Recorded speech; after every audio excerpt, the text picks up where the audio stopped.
A decorated war hero, now homeless, faces arrest until officers recognize his name from a legendary battlefield rescue.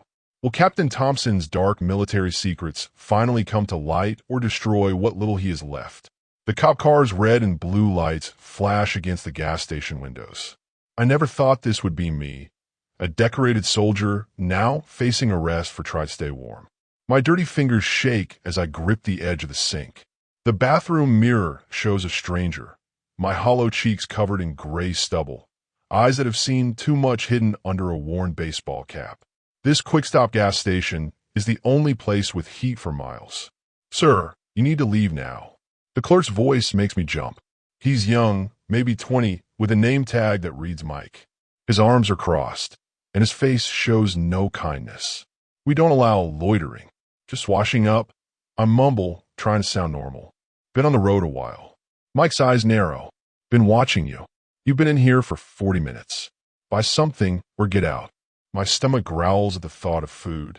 The $5 in my pocket could buy a hot dog, but that's bus fare to the shelter downtown. Outside, snow is starting to fall. It'll be below freezing tonight. "Just 5 more minutes," I plead. "Please." Mike reaches below the counter. "That's it. I'm calling the police." Panic rises in my chest. Not the police. Not again.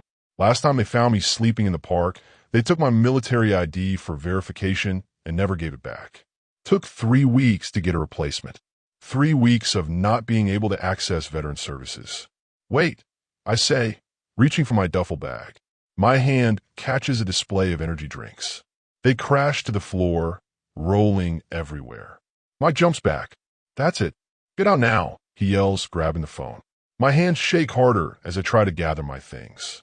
The nightmares from last night still cloud my mind. Explosions, screaming, the weight of my friend's body as I carried him across the desert. 3 tours in Afghanistan, and for what? To end up here? "Please," I whisper, but Mike is already dialing. I reach into my pocket and pull out my last $5. "I'll buy something." "Too late," Mike snaps. His eyes track me like I'm a criminal. "Hello, police?" I have a homeless man causing trouble at the quick stop on Elmwood. Outside, the snow falls harder. Through the window, I see a woman hurry her children into their warm car. Once I had a home too. A wife. Dreams of children. Before the nightmares. Before the drinking. Before I lost everything trying to do the right thing. I straighten my back. Captain Mason Thompson. That's who I was. Who I still am, somewhere inside. I survived firefights and ambushes. I could survive this night too. The store door jingles as a customer enters, an elderly man in a heavy coat. He glances at me, then quickly looks away. I know that look. I'm invisible. A problem, not a person. "They're sending a car," Mike announces, looking pleased with himself. "Should be here in 5 minutes. My heart sinks. The shelter closes intake at 9 p.m. If I get detained, I'll have nowhere to go afterward. The temperatures will drop to the teens tonight. I try once more. I'm a veteran. I just need. "Don't care," Mike interrupts. "You people always have some story. You people. As if I'm some different species. As if I didn't bleed for this country. As if the medals in my duffel bag mean nothing." The old man buys his coffee and leaves quickly, avoiding eye contact. The bell jingles again, and cold air rushes in. I pull my thin jacket tighter. "At least let me wait inside until they come," I say, looking at the snow. It's freezing. Mike points to the door. "Out. Now." With stiff legs, I walk outside. The cold hits me like a physical blow. I stand under the gas station awning, watching snowflakes swirl in the light. My mind drifts to the desert, so hot the air shimmered. Different kind of hell. Headlights approach. Not a police car, but a truck. It stops at a pump, and a man in his 40s steps out. He glances at me, and something in his face changes. Recognition? I shrink back. There are people who might still be looking for me. People who want to make sure certain truths stay buried. My breathing quickens. Maybe this man is one of them. Maybe this is how it ends. Not in some glorious battle, but outside a gas station in the middle of nowhere. The police car pulls in, lights flashing, but no siren. 2 officers step out. The younger one swaggers, hand resting on his holster. The older one moves with careful precision, scanning everything. A veteran, maybe. He'd understand. Mike points at me through the window. The younger officer approaches. "Let's see some ID," he demands without greeting. His nameplate reads Officer Reed. I reach for my wallet, moving slowly. "I'm not causing trouble, officer. Just needed a warm-up." "That's for us to decide," Reed says. "ID now." I hand over my worn military ID. The only piece of plastic that proves I'm someone. That I matter. "We're used to." The older officer stands back, watching. His nameplate reads Sergeant Walsh. His eyes are kind but tired. He's seen things too. "Mason Thompson." Read from my ID. "No fixed address. Currently between places," I say, trying to sound dignified. Reed smirks. "Between places. Right." He turns to Walsh. "Want to run him?" Walsh nods, taking my ID back to their car. My heart pounds. Will they find it? The record of what happened after I came home? The classified operation? The cover-up? My desperate attempt to expose the truth? Reed stands too close, trying to intimidate me. "What's in the bag?" "Personal items," I say. "Clothes. Toiletries. Mind if I take a look?" He asks, but it's not really a question. I hesitate. My medals are in there. The flash drive too. The one with evidence that could still bring down people in high places. If they find it. "Actually, I do mind," I say, finding my voice. "Do you have probable cause, officer?" Reed's face darkens. "Got a lawyer now, do we?" From the patrol car, Walsh calls out suddenly. His voice sharp with surprise. "Reed, get over here." Reed gives me a warning look before walking back to the car. They speak in hushed tones, looking at something on their computer. Then both turn to stare at me. My pulse races. This is it. They found my record. My disgrace. My truth. Walsh walks back slowly, his face impossible to read. "Captain Thompson," he asks, his voice completely different. "Captain Mason Thompson of Charlie Company, 2nd Battalion, 75th Rangers? How do you know my rank?" I ask, suddenly alert. Most of my military records had been sealed after what happened. Only someone with high-level clearance would know I was a captain. Walsh's face changes completely. The stern police officer is gone, replaced by something I haven't seen directed at me in years. Respect. "Sir, I need to verify. Were you stationed in Kandahar province in 2013? Walsh asks, his voice softer now. I nod slowly, confused by the shift. "Most of that year, yes." Walsh's Adam's apple bobs as he swallows hard. "Operation Dust Shield?" The night of April 17th. My breath catches. That night. The worst night. The one that still wakes me screaming. "How do you know about that?" I demand, my voice cracking. "Those records are classified." Reed stands to the side, looking confused. Mike watches from inside the gas station, probably wondering why I'm not in handcuffs yet. Walsh takes off his hat. An unexpected gesture of respect. "Because my brother was there, sir. David Walsh. You saved his life that night."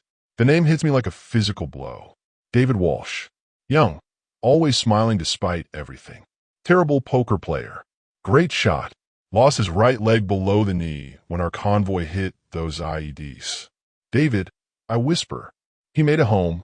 Walsh nods, eyes glistening. "Thanks to you. You told us how you carried him 3 miles to the extraction point while you were bleeding yourself. How you kept talking to him so he wouldn't go into shock." My mind floods with memories. The weight of David on my shoulders. The sticky warmth of blood, his and mine. The sound of gunfire in the distance. "He said you took a bullet in the shoulder that was meant for him." Walsh continues. I touch my left shoulder unconsciously. The scar there, one of many. We were ambushed. Lost half the squad that night. Reed's posture has changed completely. He stands straighter, almost at attention. "Sir, I had no idea." Walsh gestures to the patrol car. "Please, come sit in our car where it's warm. We need to figure this out." Mike bangs on the gas station window, pointing to his watch, then to me. He wants to know if they're arresting me. "What about your call?" I ask, nodding toward the store. Walsh turns to Reed. "Tell the clerk there's no problem here. Captain Thompson is coming with us." Reed hesitates. "Sarge, protocol says." "I know what protocol says." Walsh interrupts. "This man saved my brother's life. He's a hero, not a vagrant. Go talk to the clerk." As Reed walks toward the store, I notice the man at the gas pump watching us intently. Something about him seems familiar, but I can't place him. He quickly looks away when he catches me watching. Sir, you don't have to call me Captain, I say quietly to Walsh. I'm not in the service anymore. Walsh opens the back door of the patrol car. Once a captain, always a captain. Please, get in where it's warm. The heat inside the car feels like a miracle against my cold skin. I hadn't realized how numb my fingers had become. David made it through med school, Walsh says, turning in his seat to face me. He's a physical therapist now, works with other vets, has a wife, 2 kids. A lump forms in my throat. One thing went right, at least. I'm glad. Walsh studies me, taking in my worn clothes, my hollow cheeks. Sir, if you don't mind me asking, what happened? How did you end up? He gestures vaguely. How to explain? The classified mission that went wrong. The civilian casualties. The generals who needed someone to blame. The evidence I gathered tried to expose the truth. The dishonorable discharge that wasn't in my official records because, officially, I never existed. It's complicated, I say finally. Reed returns, looking subdued. Clerk's not happy, but I told him we're handling it. From the corner of my eye, I see the man from the gas pump still watching. He's on his phone now, talking urgently. A chill runs down my spine that has nothing to do with the cold. What's your situation right now, Captain? Walsh asks. Do you have somewhere to stay tonight? I think of the shelter downtown. The stench of unwashed bodies. The stolen shoes. The fights over blankets. I'll figure something out. Walsh exchanges a look with Reed. Something unspoken passes between them. Sir, Walsh says carefully, my shift ends in an hour. I have a spare room at home. It's not much, but it's warm. You'd be welcome to it. The offer stuns me. When was the last time someone showed me kindness without wanting something in return? I couldn't impose, I say automatically. It's not an imposition, Walsh insists. It would be an honor. Honor. Such a simple word. One that used to mean everything to me. Reed clears his throat. Sarge, can I talk to you for a minute? The 2 officers step outside the car. Through the fogged window, I see them arguing. Reed gesturing emphatically, Walsh standing firm. I know what Reed is saying. I'm a potential liability. A homeless man with unknown issues. A risk. He's not wrong. As they argue, my eyes drift to the man at the pump again. He's finished fueling, but hasn't left. He's watching the officers now, his phone still pressed to his ear.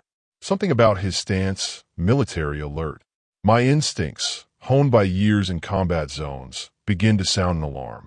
Walsh returns to the car, his decision apparently made. Captain, you're coming home with me tonight. We'll figure out next steps tomorrow. Reed looks unhappy but resigned. He gets in the driver's seat without comment. Thank you, I say, knowing the words are inadequate. But there's something you should know.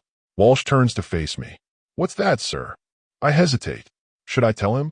About the flash drive in my bag? About the people who might still be looking for me? About how getting involved with me could put his family at risk? Before I can decide, Reed suddenly points through the windshield. That guy's taking pictures of us. I turn to see the man from the pump pointing his phone at our car. When he realizes we've spotted him, he quickly gets into his truck and speeds away. Walsh frowns. Did you recognize him, Captain? My heart pounds as I try to place the face. Was he one of the general's men? Someone from the classified operation? Someone who knows what I know? I'm not sure, I say, watching the truck's taillights disappear. But I think he recognized me.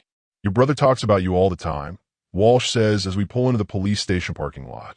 My mind races with questions. Why are we here instead of heading to a shelter? Is this kindness just a trick to get me to lower my guard? He keeps a photo of you and the rest of your unit. Walsh continues, opening my door. Says you're the reason he came home at all. The station is bright and warm after hours in the cold. Officers glance up from their desks, curious about the homeless man being escorted in without handcuffs. I straighten my back by instinct, trying to look like the captain I once was instead of the broken man I've become. Sarge, Chief wants to see you, a desk officer calls out. Says it's urgent. Walsh frowns. Can it wait? I need to get Captain Thompson settled. The word captain makes heads turn. A female officer approaches, studying me with open curiosity. This is Lieutenant Rodriguez, Walsh says. Best officer in the department besides me. She smiles. Don't let Reed hear you say that. Her eyes scan my worn clothes, but there's no judgment there. Captain Thompson? Military. Army Rangers. I confirm, unsure how much to say. How much they know. My father was 101st Airborne, she says. Vietnam. Common ground. The unspoken brotherhood of those who've seen war. Coffee, she offers. We've got a fresh pot. Coffee sounds like heaven. Real coffee, not the watered-down stuff from shelters. Thank you. Walsh's phone buzzes. He checks it, frowning at the screen. Chief says it can't wait. Lieutenant, can you get the captain settled in the break room? I'll be back in 5. As Walsh disappears down the hall, Rodriguez leads me to a small room with a table, chairs, and a coffee pot that smells like salvation. My stomach growls loudly. When's the last time you ate, Captain? She asks directly. Pride makes me hesitate, but hunger wins. Yesterday morning. Without comment, she disappears, returning minutes later with a sandwich and apple from the vending machine. It's not much. I take the food, fighting the urge to wolf it down. Thank you. She sits across from me. So how do you know Walsh? I admit. Not really. I served with his brother. David, she nods. The physical therapist. Walsh never stops talking about him. Says his big brother's a miracle worker. I take a careful bite of the sandwich. Good to hear he's doing well. Rodriguez studies me. Mind if I ask what happened? You're clearly military. Officers don't usually end up homeless. I finish for her. The word still stings. She nods, not apologizing for the question. I consider what to tell her. The truth would put her in danger too. Everyone who knows too much about Operation Sandstorm ends up dead or disgraced. Like me, made some enemies, I say finally. Powerful ones. Her eyes sharpen with interest. Military enemies? I look around the break room, suddenly aware of possible listening devices. Paranoia never leaves you once you've lived with it. Something like that, I say quietly. The door opens and Reed enters, looking unhappy. Rodriguez, Chief wants you too. She frowns. Now, Reed confirms. Something about a bolo just came in. Be on the lookout. My heart rate doubles. Are they looking for me? Rodriguez stands. Will you be okay here for a few minutes, Captain? I nod, forcing a calm I don't feel. As they leave, I hear Reed's whispered question. Why is everyone calling him Captain? Alone, I quickly scan the room. 2 doors, 1 window, vending machine, microwave. Old habits die hard. Always know your exits. My duffel bag sits beside me, containing everything I own. I touch it, feeling for the hidden pocket where I keep the flash drive. Still there. On the drive, encrypted files detail what really happened. The names of civilians killed in the covert operation. The orders from the top to cover it up. The evidence that could bring down 3 generals and a senator, if I live long enough to share it. The break room television plays softly in the corner. A news anchor speaks excitedly. In breaking news, Senator James Harmon has announced his candidacy for president. The decorated general turned politician leads early polls.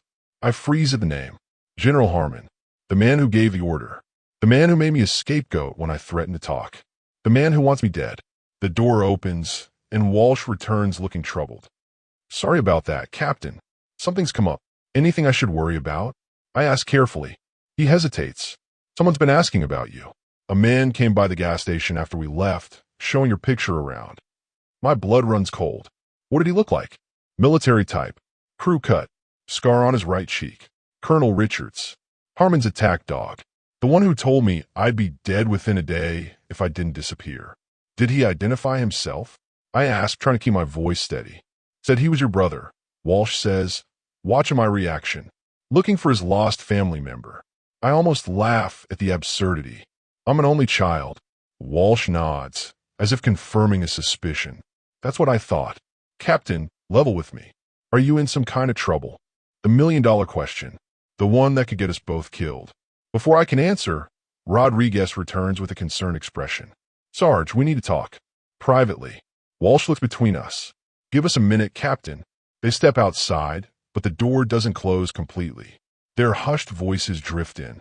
The bolo is for him, Rodriguez whispers. Department of Defense issued. Says he's wanted for questioning about stolen classified materials. That doesn't make sense, Walsh argues.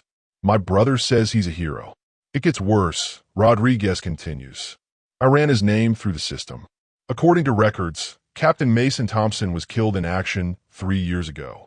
My heart pounds so loudly I'm sure they can hear it. My official death was part of the cover-up. Easier to silence a dead man. The door opens, and both officers return. Their expressions have changed. More guarded now, uncertain. Captain, Walsh says carefully, I think you have a story to tell. I look between them, these good people caught in my dangerous orbit. If I tell them the truth, I put them at risk. If I run, I'll be on the streets again, with Richards hunting me. Yes, I say finally. But not here. I tap my ear and gesture around the room. Listening devices. Paranoid? Maybe. But paranoia has kept me alive. Understanding dawns in Walsh's eyes. He nods slightly. My shift ends in 20 minutes. We'll talk at my place.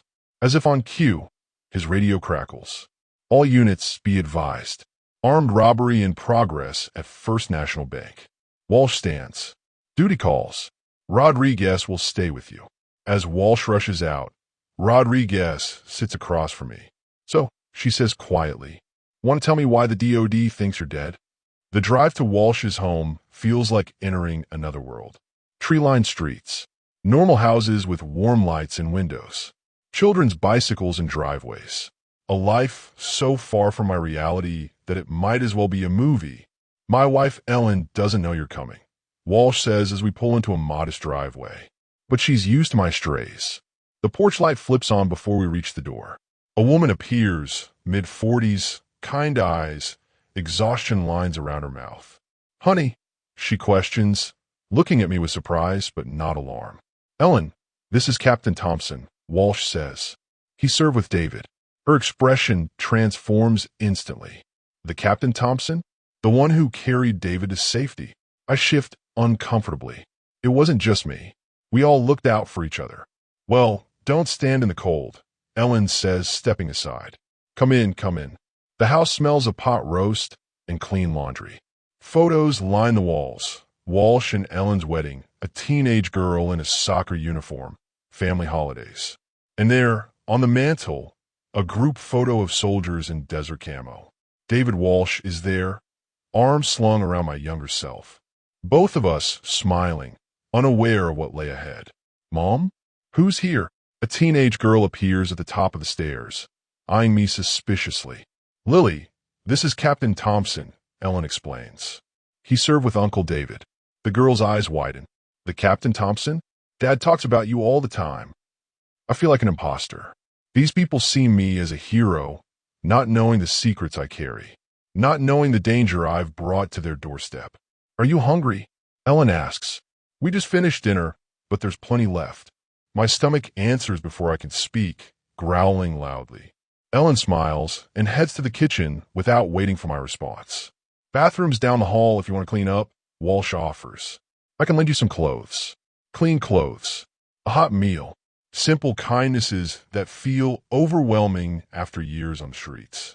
In the bathroom, I stare at my reflection. Hollow cheeks. Gray in my beard that wasn't there 3 years ago. Eyes that have seen too much. I wash my face and hands, trying to make myself presentable. I knock at the door. Walsh passes in a set of sweatpants and a t-shirt. These should fit. Take your time. The clothes smell of laundry detergent. I change quickly, stuffing my dirty clothes into my duffel bag. The flash drive I transfer to the pocket of the sweatpants. Never let it out of my possession. Never. At the dinner table, Ellen serves pot roast, potatoes, and green beans. Real food. Not shelter slop or gas station hot dogs. David comes for Sunday dinner every week with his family, Ellen explains. He's going to be shocked when we tell him you're here. I freeze mid-bite. Maybe don't tell him just yet. Walsh gives me a sharp look. Why not? How to explain? That anyone who knows I'm alive could be in danger? That Colonel Richards is already hunting me? It's complicated, I say lamely. Walsh's police radio, charging on the counter, crackles suddenly. All units be advised, suspect in the first national robbery, still at large. Armed and dangerous. Shouldn't you be helping? I ask, grateful for the change of subject. Walsh shakes his head. Not my jurisdiction. City police handle that area. You take a bite of food, then ask casually, "So, Captain, want to tell me why the Department of Defense thinks you're dead?" Ellen and Lily both look up, startled. I set down my fork carefully. "It's a long story." "We got time," Walsh says. I look at the family. These good people who've welcomed me into their home. They deserve the truth, or at least part of it. 3 years ago, I was assigned to a classified operation. I begin slowly. Something went wrong. Very wrong. Walsh nods, encouraging me to continue. Civilians died. I say, the word's still painful to speak aloud.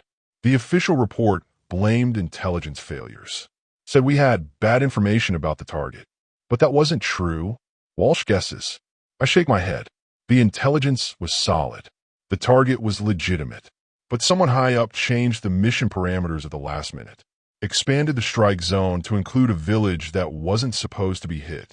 Ellen's hand covers her mouth. Lily looks between her parents, confused but sensing the tension. I filed reports. Followed the chain of command. Nothing happened. I continue. Then I found evidence that it wasn't a mistake. That someone had deliberately ordered the expanded strike zone, knowing civilians would be killed. Walsh's expression darkens. Ooh, before I can answer, a phone rings, my burner phone, the one luxury I keep charged at public outlets. Only 3 people have this number, and 2 of them think I'm dead. I pull it from my bag, checking the screen. Unknown number.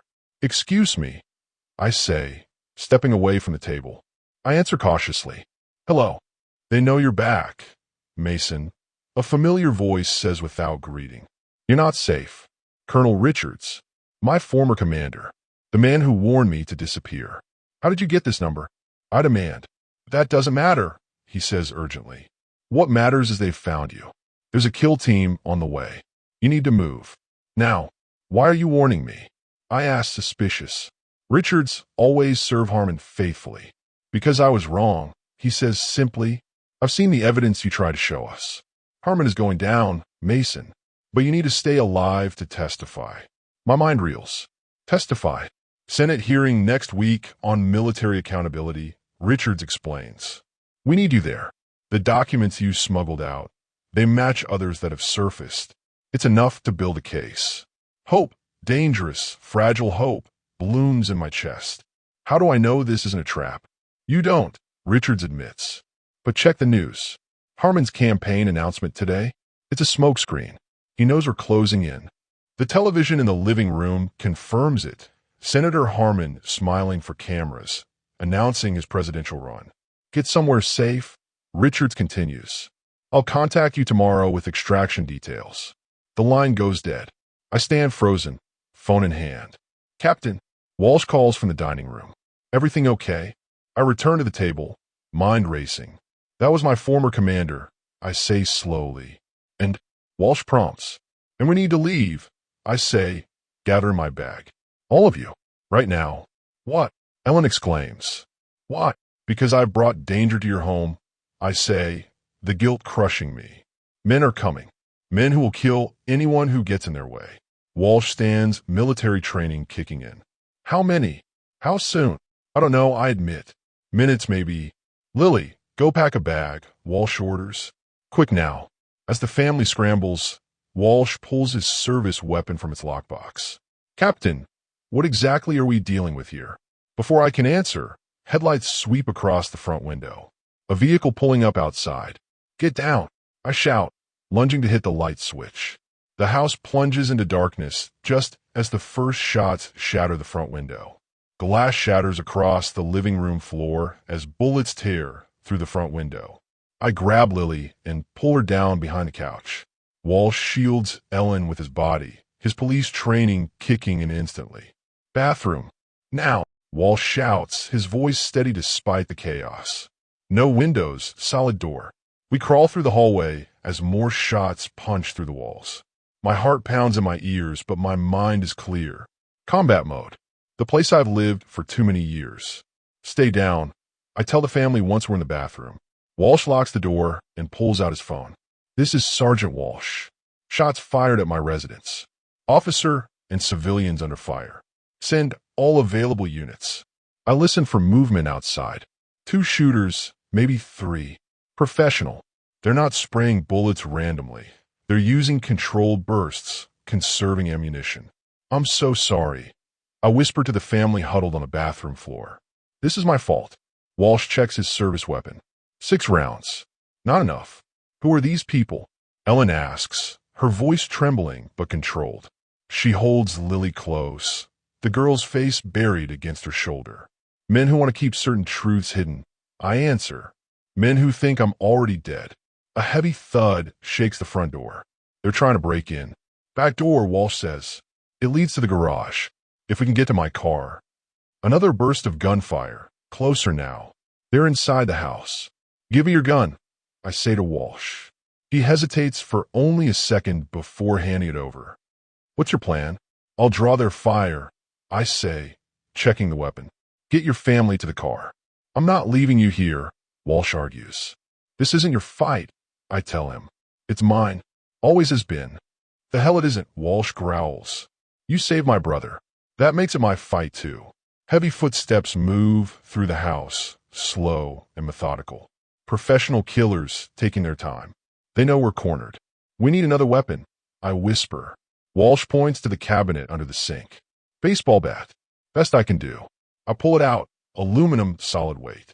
Better than nothing. When I open the door, I whisper, I'll go left, you go right. Ellen and Lily stay here until we clear a path. Walsh nods, taking the bat. Ellen's face is pale but determined. Be careful, she whispers to her husband. I count down silently. 3, 2, 1. We burst through the door, surprising a man in black tactical gear at the end of the hallway. I fire twice, catching him in the chest. He drops. Clear. I call, moving toward the kitchen. A second man appears from the living room, raising his weapon. Walsh swings the bat with all his strength, catching the man's arm. The gun clatters to the floor. I dive for it as Walsh tackles the intruder. They struggle on the ground, trading blows. The man is younger, stronger, but Walsh fights with the desperation of a father protecting his family. I aim the new weapon, waiting for a clear shot. Freeze! I shout, the command voice of a captain returning naturally. The intruder looks up, his eyes narrowing when he sees me. You're supposed to be dead, he snarls. Disappointed? I ask, keeping the gun steady. He spits blood onto the floor. Others are coming. You can't run forever. Walsh handcuffs the man with his police cuffs. You picked the wrong house to shoot up, buddy. Sirens wail in the distance, growing louder. Backup is on the way. The man smiles, unworried. It sends a chill down my spine. You don't get it, he says, looking at me. We're everywhere. Police, military, government. You'll never be safe. I study his face, trying to place him. Not someone from my unit or the mission. A hired gun, then. Someone who doesn't know the full story, just knows I'm a target. Who sent you? I demand. He laughs. You know who.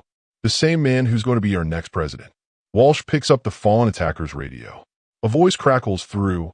Team 2 report. What's your status? Team 2. There's more coming. We need to move, I tell Walsh. Now. The front of the house is a mess of broken glass and bullet holes. We hurry Ellen and Lily through the kitchen toward the garage, keeping low. My car keys, Walsh remembers suddenly. They're on the hook by the front door. I head back through the destroyed living room, scanning for the keys. There, hanging on a small rack near the entrance. As I reach for them, I see headlights through the shattered window. A black SUV pulls up to the curb. Team 2 has arrived. I grab the keys and race back to the garage. Walsh has the family in the car already, engine running. Go, I shout, throwing him the keys. Get them somewhere safe. What about you? Walsh asks, even as more shots ring out from the front of the house. I'll draw them off, I say. Keep your family safe. That's an order, Sergeant. Ellen reaches through the window, gripping my arm. You come find us. You hear me, Captain? You find us. Her kindness nearly breaks me. I will. I promise, though I don't know if I can keep it. Walsh looks torn, but nods sharply. The fishing cabin.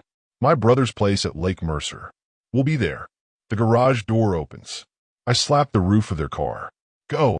As they speed away, I turn back toward the house. I can hear men entering, shouting commands to each other. Professional. Deadly. I find a fallen attacker's weapon and spare magazines. If I'm going down, I'll go down fighting. But as I prepare to make my stand, a side door I hadn't noticed opens. A hand reaches out, grabs my collar, and yanks me through. This way, a familiar voice whispers, "Unless you want to die tonight." Colonel Richards stands before me, finger to his lips. He points to a car idling in the alley behind the house. "Why should I trust you?" I hiss. "Because I'm the only chance you've got," he answers simply. Behind us, men storm through the house.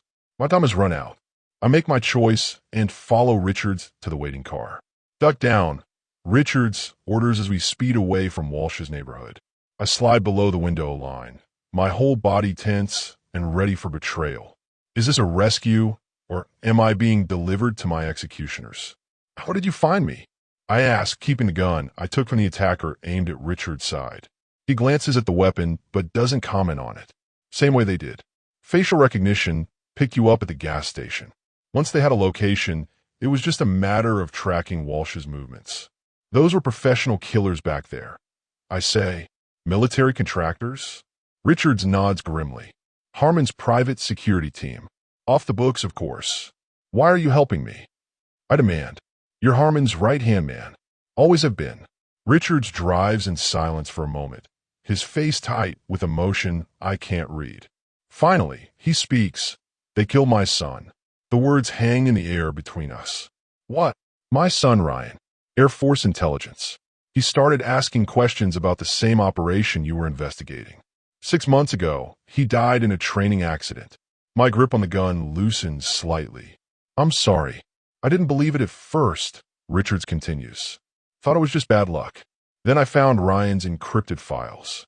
He'd been gathering evidence too. Same as you." We drive in silence for several minutes. The city falls away, replaced by darkness and trees. I should be frightened, being driven to a remote location by a man I've long considered an enemy. But instead, I feel only exhaustion. "Where are we going?" I finally ask. "Somewhere safe," Richard says. "A place no one knows about. Walsh and his family. They'll be fine," Richard assures me. "The kill team was after you, not them. Once they realize you're gone, they'll move on." I'm not convinced. I need to warn them. "No phones," Richard says firmly. "No contact with anyone until after the hearing." "What hearing?" Richards glances at me. "Senate Intelligence Committee. They've been building a case against Harmon for months. Your evidence was just the beginning. Now, they have collaborating testimony from 3 other officers who were involved." Hope rises in my chest. Dangerous, fragile hope. "They believe me?" "They do," Richards confirms. "And in 4 days, you'll testify before them. Tell them everything you know." The car turns onto a dirt road, barely visible in the darkness. Trees crowd close on either side. "I've been running for 3 years," I say quietly, "living on streets and in shelters." "For what?" "So I could die in the woods tonight." Richard's face softens slightly. "You're not going to die tonight, Mason. I promise you that." The road ends at a small cabin, dark and seemingly abandoned. Richards cuts the engine, but doesn't immediately get out. "I should have believed you 3 years ago," he says, staring straight ahead. "When you came to me with your concerns about the mission, I should have listened." "Why didn't you?" His hands tighten on the steering wheel. "Because I trusted the wrong man. Because I believed in the chain of command more than I believed in what was right." It's the most honest thing I've ever heard him say. "And now?" I ask. "Now I want to make it right," he says simply. "For my son. For those civilians. For you." Inside the cabin, dust covers sparse furniture. Richards flips a switch, and solar-powered lights flicker to life. "It's not much," he says, "but it's off the grid. No electricity except what the solar panels provide. No internet. No cell service. We're ghosts here." I look around the small space, kitchen area, living room with a fireplace, 2 doors that likely lead to bedrooms. After years on the streets, it feels like a palace. "There's food in the cupboards," Richard says. "Clean clothes in the bedroom. Bathroom is running water from a well." "How long do we stay here?" I ask. "Until the hearing," Richards answers. 3 days. On the 4th morning, I'll drive you to Washington. 3 days of safety. 3 days to prepare. 3 days before I finally tell the world what really happened. Get some rest, Richard suggests. You look like you need it. He's right. I can't remember the last time I slept without one eye open, without the constant fear of being discovered. In the small bedroom, I find new clothes still in packaging: jeans, t-shirts, flannel shirts, underwear, socks. All my size. Richards has been planning this for some time. After a hot shower, my first in weeks, I change into clean clothes and return to the main room. Richards sits at a small table, documents spread before him. These are copies of everything we have, he explains. Your evidence, Ryan's files, testimony from the other officers. The case against Harmon is solid, but your testimony is the linchpin. You're the only one who was in the room when he gave the direct order to expand the strike zone. I pick up one of the documents, satellite images of the village before and after the strike. The destruction is total. My hands shake. 47 civilians, I say quietly. 17 children. Richards nods solemnly, and Harmon knew they were there. The intelligence was clear. What? I asked the question that's haunted me for 3 years. Why would he order it? Richards slides another document across the table. This is what my son found. The village was sitting on top of one of the richest rare earth mineral deposits in the region. A week after the strike, a mining company with ties to Harmon filed exploration rights. The pieces fall into place. Money. It's always about money. He killed those people for mining rights. The horror of it steals my breath. And he'll be president if we don't stop him, Richards says grimly. A knock at the door freezes us both. Richards signals for silence, drawing his weapon. No one should know we're here.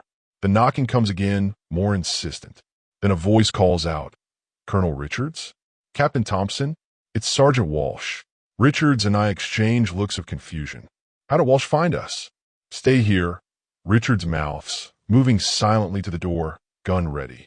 He peers through a small window, then relaxes slightly. It's him, alone.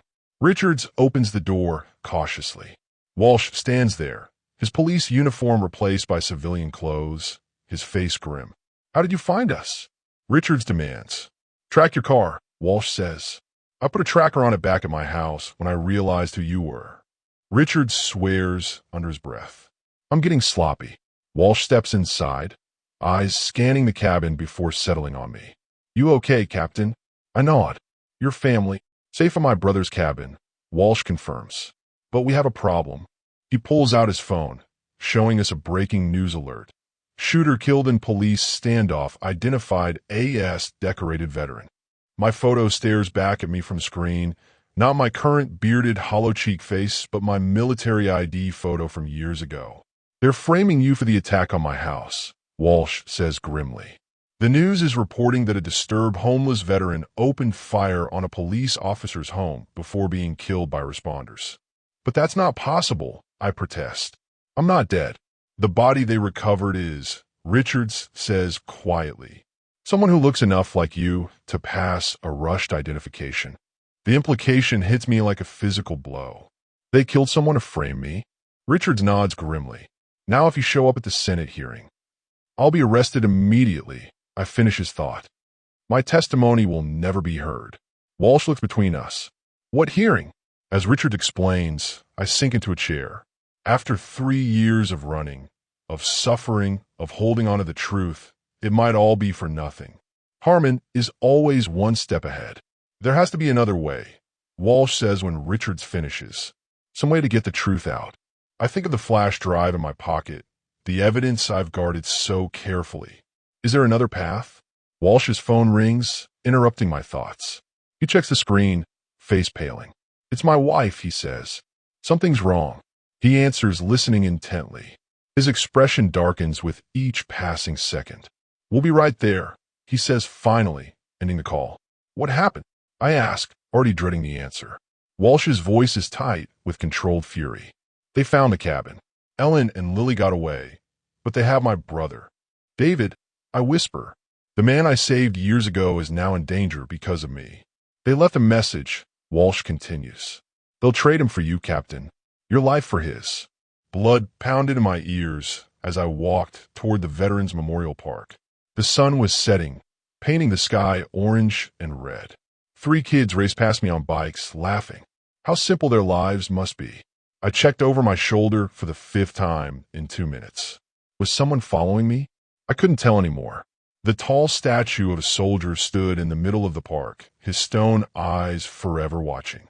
I was supposed to meet Colonel Richards here, the man who might help clear my name. Instead, I found Walsh standing alone by the eternal flame, hands in his pockets. My steps slowed. "Richards sent me," Walsh said, his face serious. No smile, no handshake. "There's a Senate hearing tomorrow on military accountability. They need your testimony." My throat went dry. Coming forward meant stepping into the spotlight, the very place I'd been avoiding for years. "Why now?" I asked. Walsh glanced around before speaking again. "They arrested General Harmon this morning. The documents you smuggled out were right." My legs almost gave out. General Harmon, the man who had ordered the bombing of what he knew was a village of innocent families, then blamed it on bad intelligence. The man who had me branded a traitor when I tried to expose the truth. "How did they find him?" I asked, hardly believing what I was hearing. Someone on the inside finally talked. Walsh explained. "A colonel who couldn't live with the guilt anymore. Your evidence matched his story perfectly. For 3 years, I'd carried those documents with me, hidden in different places, never far from reach. Papers that proved Harmon had been told civilians were in the area before he gave the order to strike. Evidence that could have cleared my name long ago if anyone had been willing to listen.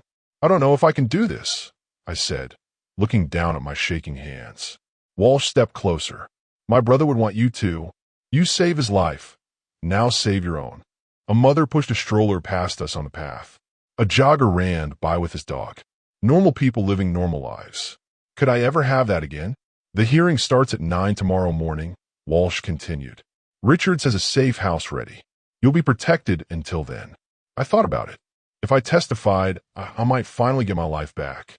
My rank, my honor. I might be able to walk down the street without looking over my shoulder. "Okay," I said finally. "I'll do it." Walsh smiled for the first time, relief clear on his face. "Good man. My car's just across the street. We can." The crack of a gunshot cut him off. Walsh's body jerked backward.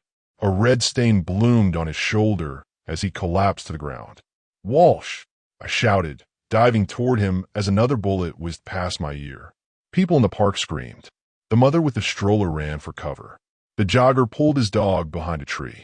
I dragged Walsh behind the stone base of the memorial statue as more bullets struck the granite, sending chips flying. My heart hammered as old training kicked in. "Stay low. Find cover. Locate the shooter." "How bad?" I asked, checking Walsh's wound. Blood soaked his shirt, but the bullet seemed to have missed anything vital. "I'll live," he grunted, face tight with pain. "But you won't if you stay here."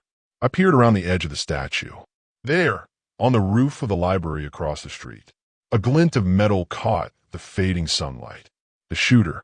"Press hard here," I told Walsh, placing his hand over the wound. "I'll be back." "Thompson, don't," Walsh started, but I was already moving.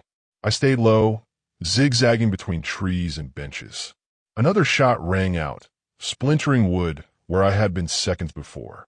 I reached the edge of the park and spotted a fire escape on the side of the library building. 3 deep breaths.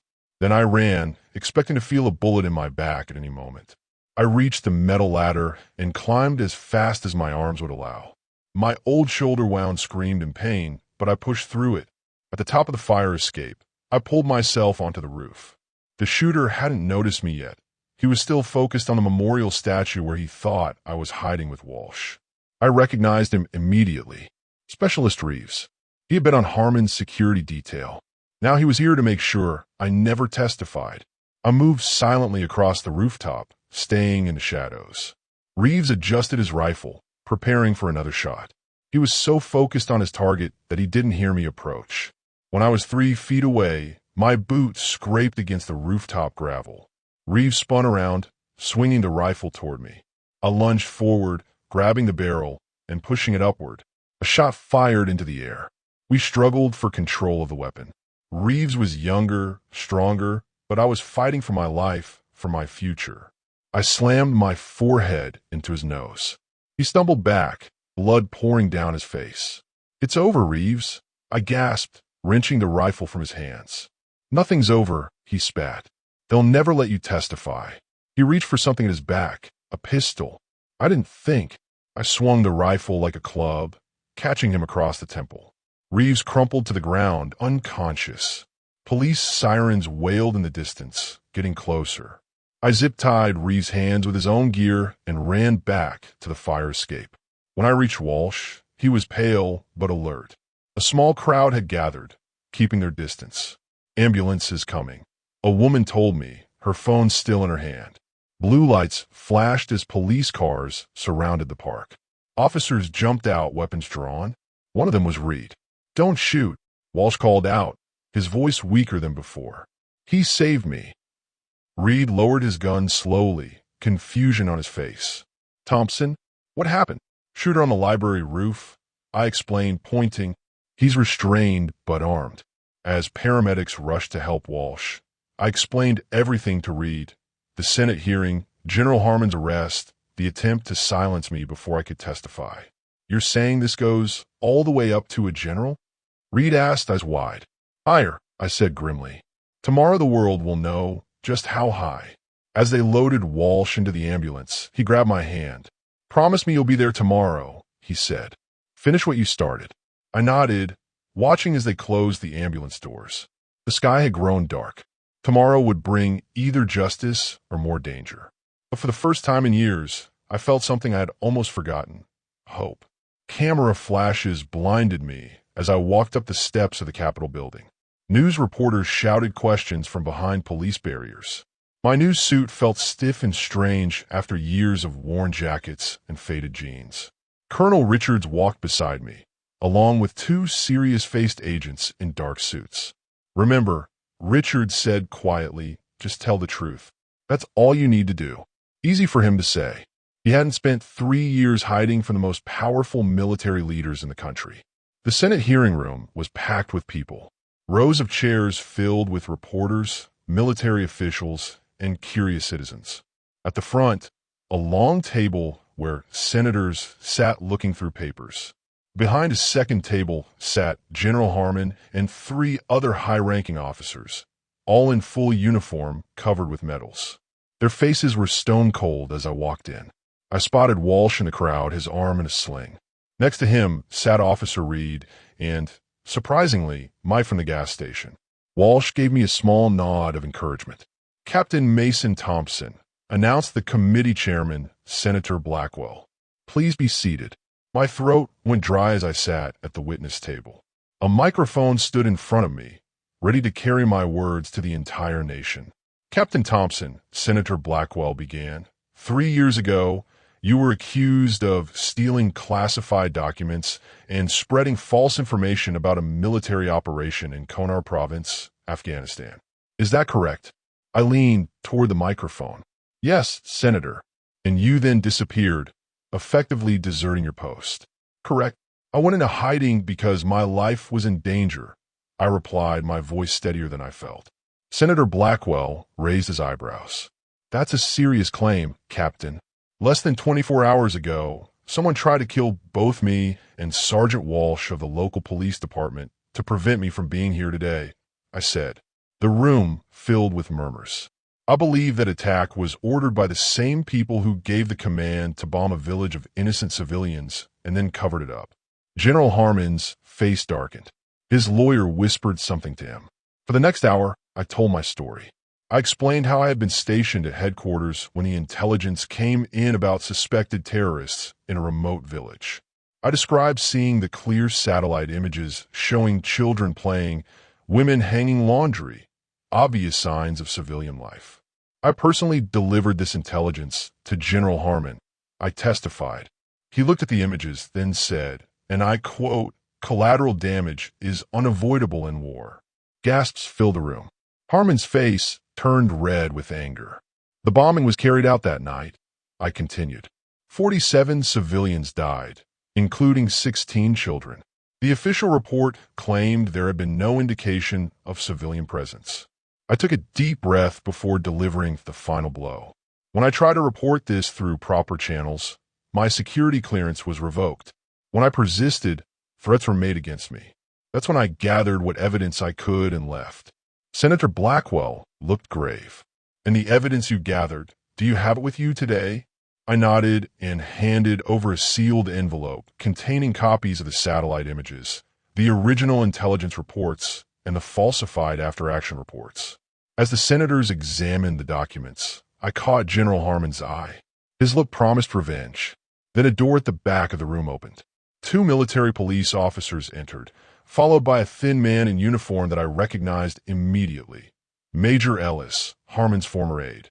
Senators, Ellis said, his voice shaking slightly, I have additional evidence to present. Ellis walked forward and placed a small flash drive on the table. This contains audio recordings of meetings where General Harmon and others deliberately planned the cover-up. It also includes names of everyone involved in the attempt to silence Captain Thompson. The room erupted. Harmon jumped to his feet, shouting about treason. His lawyer tried desperately to calm him down. Photographers' cameras clicked rapidly, capturing the moment. Order, shouted Senator Blackwell, banging his gavel. This hearing will take a 30-minute recess while we review this new evidence. As the room slowly emptied, I stayed seated, too overwhelmed to move. Ellis approached me carefully. I'm sorry it took me so long, he said quietly. I was afraid. I nodded, understanding completely. Thank you for coming forward. When the hearing resumed, everything happened quickly. The recordings were damning. General Harmon and the others were taken into custody. Senator Blackwell announced a full investigation into the chain of command. Captain Thompson, the senator said finally, on behalf of this committee and this nation, I offer our deepest apologies for what you have endured. Your rank and honors are hereby fully restored, with back pay for all time missed. The room broke into applause. I sat there stunned. After 3 years of running, of being called a traitor, of sleeping under bridges, it was over. Outside the Capitol, a crowd had gathered. As I walked down the steps with Richards, people cheered. A group of veterans in uniform stood at attention and saluted me as I passed. Walsh pushed through the crowd, his arms still in a sling, but a huge smile on his face. Reed stood beside him, looking impressed. Even Mike from the gas station was there, his eyes now filled with respect rather than suspicion. Welcome home, Captain, Walsh said, extending his good hand. Welcome home, I repeated, the words feeling strange and wonderful. As reporters surged forward with questions, I caught sight of a young woman standing at the edge of the crowd, David Walsh's sister, who I had never met but recognized from photos her brother had shown me years ago. She wiped tears from her eyes and mouthed 2 words, thank you. For the first time in years, I stood tall. No more hiding, no more running, no more shame for something I didn't do. The future stretched before me, uncertain but full of possibility. Maybe I would rejoin the military. Maybe I would work with veterans who, like me, had fallen through the cracks. Whatever came next, I would face it standing in the light. Captain Thompson, called a reporter. What will you do now? I smiled, a real smile that felt foreign on my face after so long. First, I said, I'm going to get a good night's sleep. The crowd laughed. Walsh clapped me on the shoulder. And then, the reporter pressed. I looked at the faces around me. Walsh, Reed, the veterans who had come to show support. Then I'm going to make sure this never happens to another soldier. Ever again. As the sun broke through the clouds overhead, I took a deep breath of free air. My name was Captain Mason Thompson, and once again, it was a name that commanded respect.